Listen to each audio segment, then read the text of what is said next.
Look, when I preach, when I teach, when I record, when I speak, I take on an apparent certainty. But it's misplaced in a sense. It's a certainty of trust and experience. It's not a certainty of knowing truth in some distinct objective sense, for there is no such thing. It's a fantasy of the mind. This notion of the objective. But everything is experienced by the mind and in the mind. I mean, stimulus comes from what we think of as the external universe, but we think of it only in terms of how we think of it. And that is its reality to us, not whatever it might be. In fact, it might well be just thoughts. The whole of creation is just thought. And you might say, well, in whose mind? Well, the fact that you are thinking of it in some sense means it's your mind.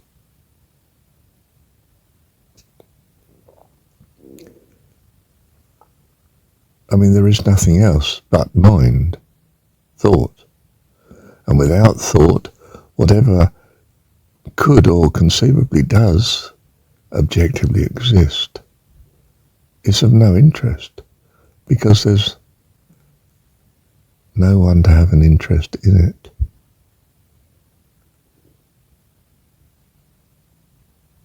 We are the one that have an interest in it,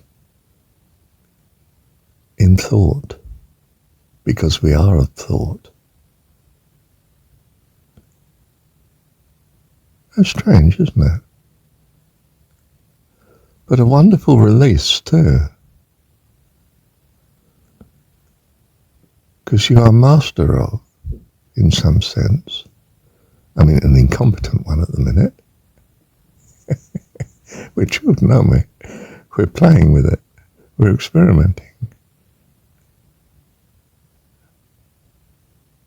I mean, you have a fancy, might be for argument's sake, to have a good career. So you think you'll go and train. And so you set about going through all the thought processes that will do this. You know, you search, you think, you apply, you ask, you talk,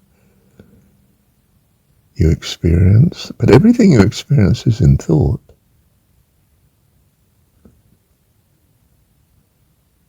I mean, you only know the actions in terms of thought about the actions. If you don't think about the actions, like when you, dare I say it, drive automatically and you think, I don't remember going through that junction. I hope I did it safely. You know, if you're not thinking, it's as if it didn't exist.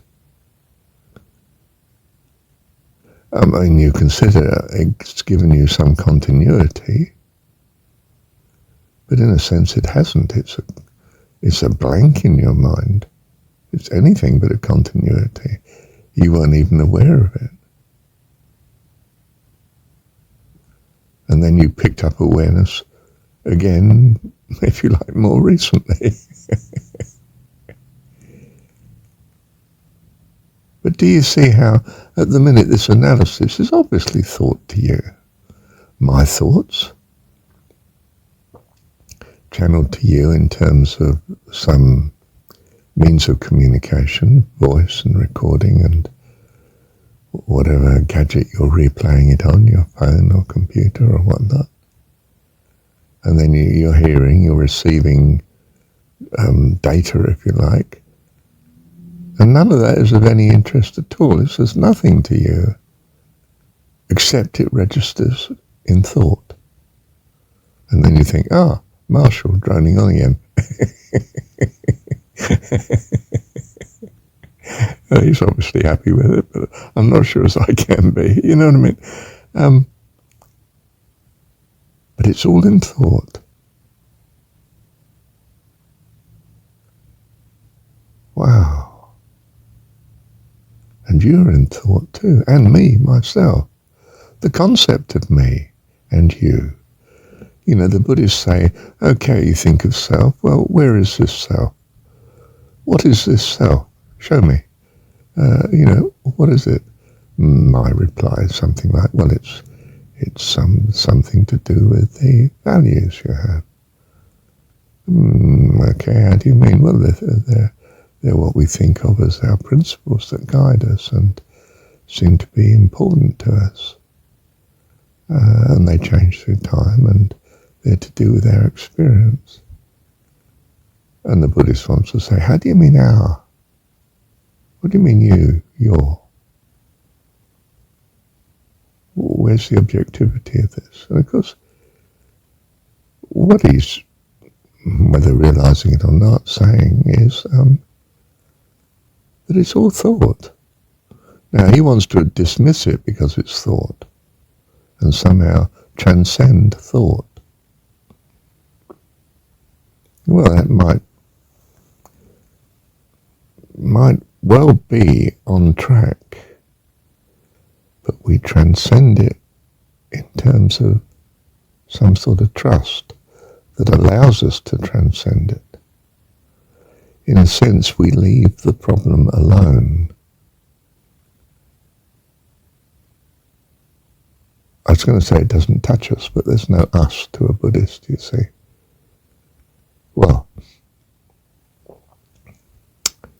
I think they do, depending which, perhaps denomination, so to speak, have some notion, well, it's all one. But one what is not specified, except that their very practice suggests that they think it's something to do with mind, because they spend much of their time analysing what the mind's doing and what it can and can't do and what to do with it. Like, for instance,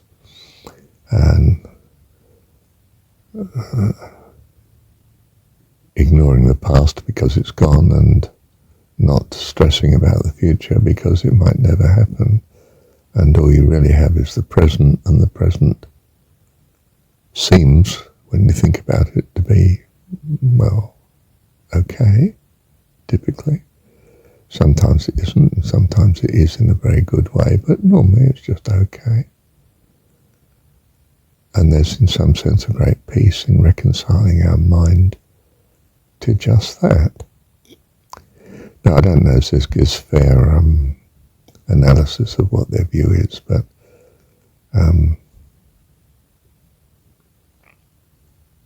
it's a working hypothesis, isn't it? Again, it's a thought.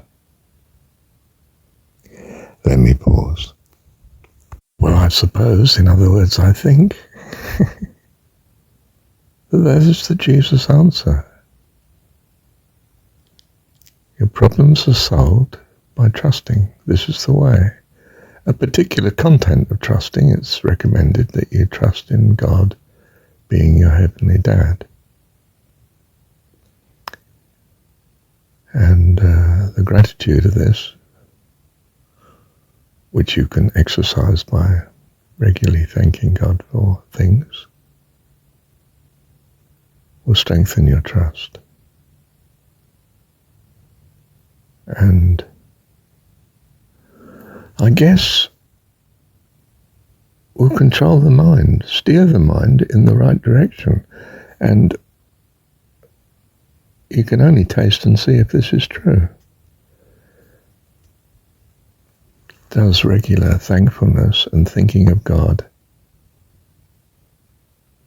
as your heavenly dad who loves you and cares for you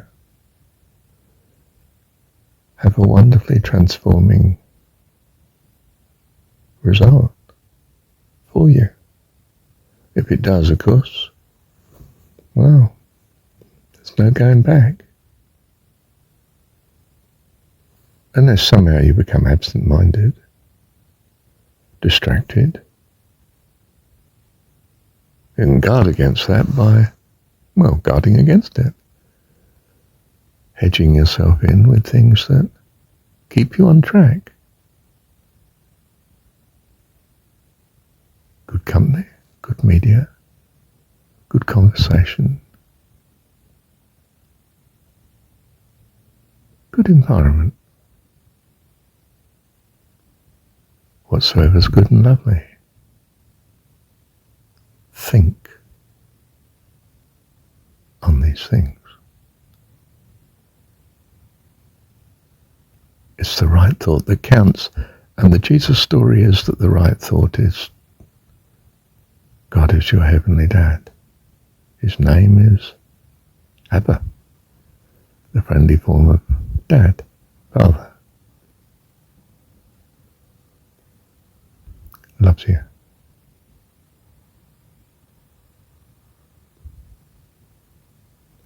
I think that's it. That's the way.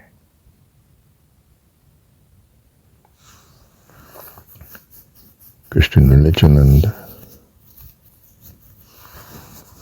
and such is that Jesus is the only way. But I think it's the name again. The only way is to be saved. And what is the saving way? Think of God as loving you. Your God loves you. Well, you can really only trust a God that's got your values, so you have to be seeing God in terms of your God, your values. Your God to you is the personification of your God. Make sure that personification is all that you hold to be good and true and wonderful and lovely. And you will find loving him with all your heart, soul, mind and strength spontaneous, not a problem at all. Your trust will grow, your hope, your assurance, your joy, your peace. If you think about it, thought again, you see, this is what matters to you. These are your basic values. And the story is that they all come by trusting that God loves you. You say, well, I can't just turn on the trust. And the answer is, well, you can actually. There is a practice. Be positive. In modern jargon, 21st century. In more traditional jargon, be mindful of all that's good and lovely. Whatsoever is good and lovely. Think on these things. Hedge yourself round with that which is honest, true, noble, right, beautiful, harmonious, kind, creative, full of pure life, purity in that sense. Sanctify them, as Jesus says, protect them. What do you mean sanctify? Separate them from all evil, that they're nourished by the good. And we're thinking now of thoughts. Put everything that stimulates bad thoughts from you, and everything that encourages good thoughts draw to you and hedge round you. Sanctify them with thy truth. Thy word is truth. Well, it wasn't written at that point. It was just a story in someone's mind. God's mind, perhaps. Well, all things perhaps are in God's mind. Perhaps God's mind is the only mind. Perhaps. It's great uncertainty. Hence, we turn to trust. not some conceited notion of knowing. We're children. We trust in mum and dad in as far as we feel they come to our rescue and help. You need to be aware of the way in which you think God rescues and helps you, or may be rescuing and helping you. Else how will you feel gratitude? And without gratitude, how can you possibly have trust and hope and assurance, peace and joy, and life